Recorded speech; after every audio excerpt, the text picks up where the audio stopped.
Hoje, um cara que já foi servente de pedreiro, feirante e entregador de panfleto de supermercado foi convocado para a seleção brasileira. Isso não é metáfora, não é força de expressão, é literal.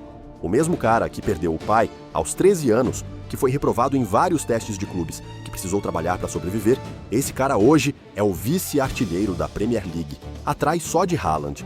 O nome dele é Igor Thiago, e se você não sabe quem ele é, você não está sozinho. Boa parte do Brasil não sabe. Isso diz tudo sobre o momento da nossa seleção. Hoje, Ancelotti anunciou 8 novidades numa lista que é, tecnicamente, a última chance de aparecer antes da Copa do Mundo. 8 nomes que podem estar em campo representando o Brasil em junho. 8 jogadores que, semana passada, a maioria dos torcedores nem comentava. E a pergunta que ninguém está respondendo com honestidade é: isso é uma crise ou é a melhor notícia que a seleção podia ter? Eu tenho uma opinião muito clara sobre isso, e você vai discordar. Ou vai concordar com mais força do que esperava. Fica aqui. Bem-vindo! Hoje a gente vai fundo numa convocação que parece simples, mas que é, na verdade, um raio-x completo do futebol brasileiro de 2026. Porque o que aconteceu hoje não foi só uma lista, foi uma declaração. Ancelotti, na sua 5ª convocação desde que assumiu a seleção, montou uma lista com mais estreantes do que qualquer outra que ele fez. 8 jogadores que nunca tinham sido chamados por ele. 8, numa lista de 26. Ao mesmo tempo, Neymar está fora. Rodrigo está operado, Estevão está se recuperando, Bruno Guimarães está machucado, Militão, Caio Henrique, Wanderson, todos fora. A Copa começa em 13 de junho. A convocação definitiva é em 18 de maio. Faltam menos de 90 dias para isso. E a seleção chega nesse momento com 1/3 da lista experimental, um astro que talvez nunca mais seja convocado e um técnico que está, na minha leitura, fazendo a coisa mais corajosa e mais inteligente que um treinador pode fazer. Mas a gente vai chegar nisso. Antes, você precisa entender o contexto completo, porque o contexto é tudo aqui. Vamos voltar um pouco. Quando Ancelotti assumiu a seleção em maio de 2025, o Brasil estava num estado de caos. A era Dorival havia terminado com a eliminação nas quartas da Copa da América. O torcedor estava revoltado, desconfiado, dividido, e chegou um técnico italiano, 65 anos, que nunca havia trabalhado com seleção na vida. Nas primeiras 4 convocações de Ancelotti, o esquema começou a tomar forma. Vinícius Júnior como referência absoluta, Rafinha como segundo astro, Rodrigo pela esquerda ou pelo meio, Matheus Cunha, João Pedro, Estevão entrando como joia da temporada e virando artilheiro do time, sob Ancelotti. Era uma equipe que se desenhava com clareza, tinha uma espinha dorsal, tinha identidade. Então aconteceu o que sempre acontece no futebol quando você começa a ter planos. A realidade deu uma risada na sua cara. Rodrigo rompeu o ligamento cruzado no começo de março, fora da Copa. 8 a 12 meses de recuperação. Estevão, que era o artilheiro do ciclo, machucou a coxa. Bruno Guimarães, fora. Militão, fora há meses. Wanderson, fora. Caio Henrique, fora. A seleção chegou para essa última convocação pré-Copa com um departamento médico que parece ala de hospital. E Ancelotti teve 2 opções, se desesperar ou jogar para frente. Ele jogou para frente. 8 novidades. E hoje, num detalhe que passou despercebido por muita gente, ele foi pessoalmente assistir ao Santos contra o Corinthians, viu Neymar e mesmo assim não convocou. Vamos falar de cada novidade com a atenção que cada uma merece, porque tem nome aqui que pode ir à Copa, tem nome que está sendo testado e tem nome que é uma declaração política dentro do vestiário, Igor Thiago. Esse é o mais fascinante de todos. 24 anos. Nasceu em Gama, no Distrito Federal. Perdeu o pai aos 13. Trabalhou como servente de pedreiro, em feira, entregando panfleto de supermercado enquanto tentava convencer algum clube de que merecia uma chance. Foi reprovado em vários testes, até chegar ao Verê, do Paraná, de onde foi para o Cruzeiro, na Série B, quando o clube estava no seu pior momento financeiro, e o Cruzeiro o vendeu por 3,6 milhões de reais para o Ludogorets, da Bulgária. Hoje, esse mesmo jogador é a maior venda da história do Brentford, 38 milhões de euros. É o brasileiro com mais gols em uma única temporada da Premier League. São 18 gols, só atrás de Haaland. E não é força de expressão, ele bateu Roberto Firmino, Matheus Cunha e Gabriel Martinelli. Ninguém fez isso na Liga Inglesa com a camisa brasileira. E sabe o que é mais impressionante? Ele marcou hoje, no mesmo dia da convocação, às 17 horas, jogando contra o Wolves, ele foi a campo e fez gol, como se estivesse mandando um recado. A seleção chamou e ele respondeu com o que sabe fazer: balançar a rede. Mas tem um detalhe tático que a imprensa rasa não explica. O Brasil está precisando de um centroavante de referência desde que Firmino se aposentou da seleção. João Pedro tem tentado, Gabriel Jesus tentou, nenhum deles resolve com consistência. Igor Thiago é diferente. Ele é 91 metros. Forte. Tem o que eles chamam de desmarque de ruptura. Aquela capacidade de explorar o espaço cego do zagueiro. Dos 18 gols na Premier League, 11 foram explorando as costas da defesa. Não é acidente, é método. Ryan, 19 anos, ex-Vasco. Agora no Bournemouth, da Premier League. Ancelotti o citou pelo nome na coletiva, junto com Endrick, como exemplos de jogadores que ele quer ver, não só com a bola, mas como eles se comportam no vestiário. Quero conhecê-lo como caráter. Foi exatamente o que ele disse. Isso não é detalhe. Ancelotti está construindo um grupo, não só um time. Endrick, esse aqui vocês conhecem, o ex-menino do Palmeiras, hoje no Lyon, está se destacando na França depois de um começo difícil. A reconvocação é o sinal de que ele voltou ao radar e pode sim disputar uma vaga na Copa. Mas aqui eu faço uma observação.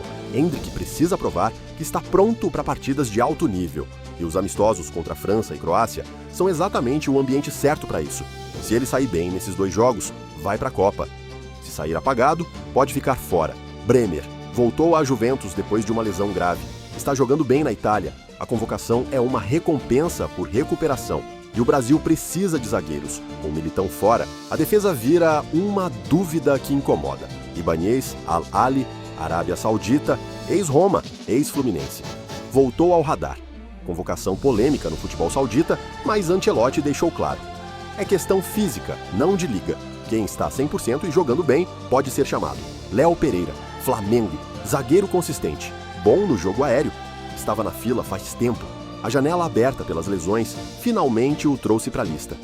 Danilo. Não é o Danilo do Flamengo. É o volante do Botafogo. Diferente.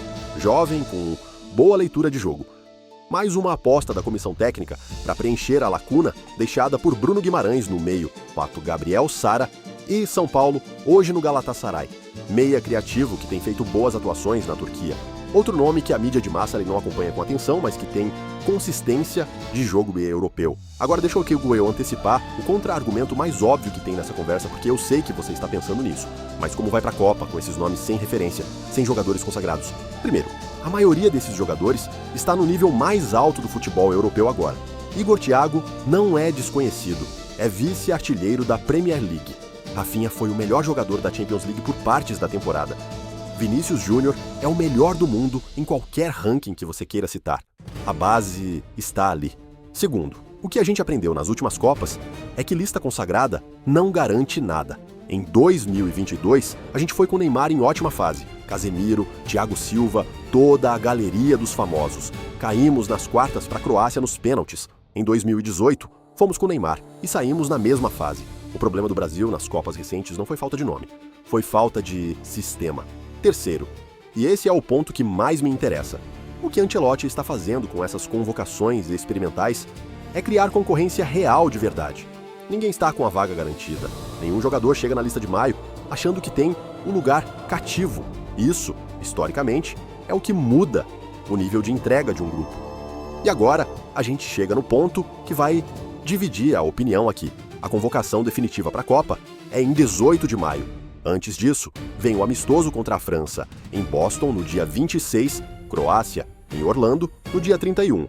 Depois, mais 2. Panamá, no Maracanã, em 31 de maio, e Egito em Cleveland, em 6 de junho, 6 dias antes de estrear na Copa. Isso significa que o Brasil vai entrar no Mundial, tendo feito apenas 4 jogos de preparação após esse ciclo de lesões, com 8 nomes que nunca jogaram juntos como grupo, contra a França, que é candidata séria ao título, e Croácia, que eliminou o Brasil em 2022. Temos 2 cenários muito distintos, e você precisa escolher um deles.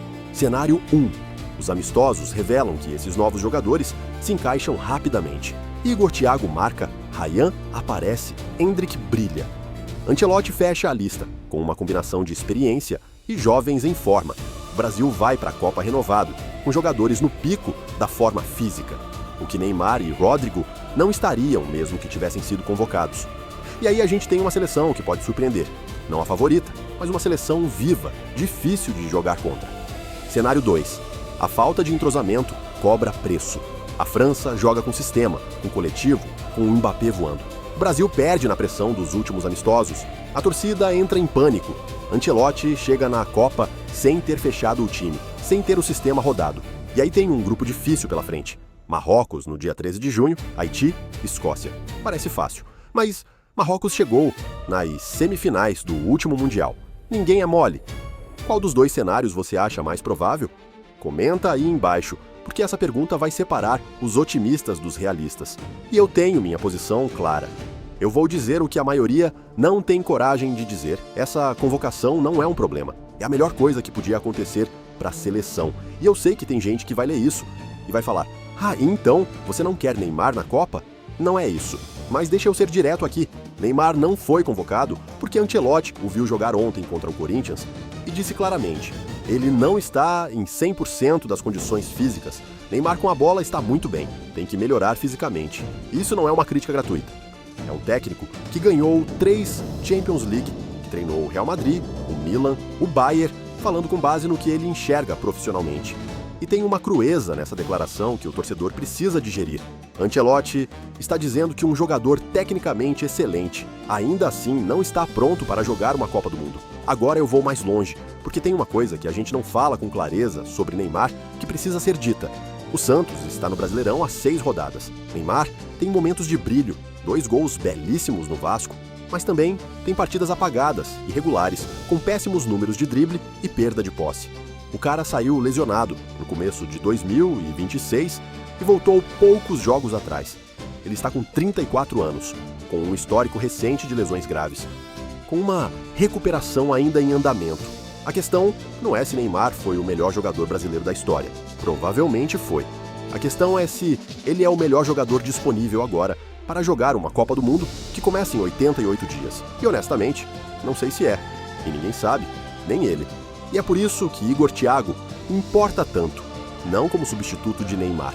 São posições diferentes, são funções diferentes, mas como símbolo de que a seleção não vai parar de rodar porque um nome não aparece. A seleção segue, o Brasil segue. Pensa nessa história, um menino que perdeu o pai aos 13, que trabalhou de pedreiro, que foi reprovado em testes, que passou pela Bulgária e pela Bélgica, que quase desistiu antes de chegar à Premier League. Esse cara hoje está entre os melhores atacantes do campeonato mais difícil do mundo. E ele foi convocado, não por favor, não por pressão da mídia, porque merece. Os números dizem que merece. Se você torce para a seleção brasileira e quer ver o Brasil ganhar a Copa, você deveria estar vibrando com essa convocação. Não porque ela é perfeita, mas porque ela mostra que há mais qualidade nesse Brasil do que a gente imagina quando o noticiário fica só na novela do Neymar. Nos próximos 10 dias, Igor Thiago, Ryan, Endrick e os outros novatos chegam ao centro de treinamento da seleção em Nova Jersey. Vão treinar, vão ter que mostrar caráter como Ancelotti pediu. Vão jogar contra a França e a Croácia. 2 seleções que não fazem favor para ninguém. E em 18 de maio sai a lista definitiva. 26 nomes. Copa do Mundo. Você vai acompanhar cada detalhe disso aqui com a gente.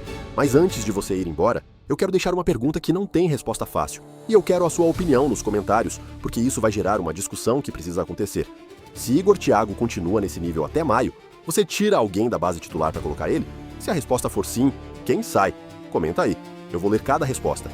E olha, se você acha que a gente está sendo injusto com o Neymar ou com algum outro jogador dessa lista, fala também. Discordância com argumento é bem-vinda. É o que faz esse canal crescer de verdade. Se esse vídeo te fez pensar em alguma coisa que você ainda não tinha considerado, se inscreve aqui no canal. Sem enrolação, sem pedido dramático, mas porque a gente vai continuar cobrindo essa Copa com a profundidade que ela merece. Amistoso contra a França no dia 26, a gente vai estar aqui analisando tudo. Até lá!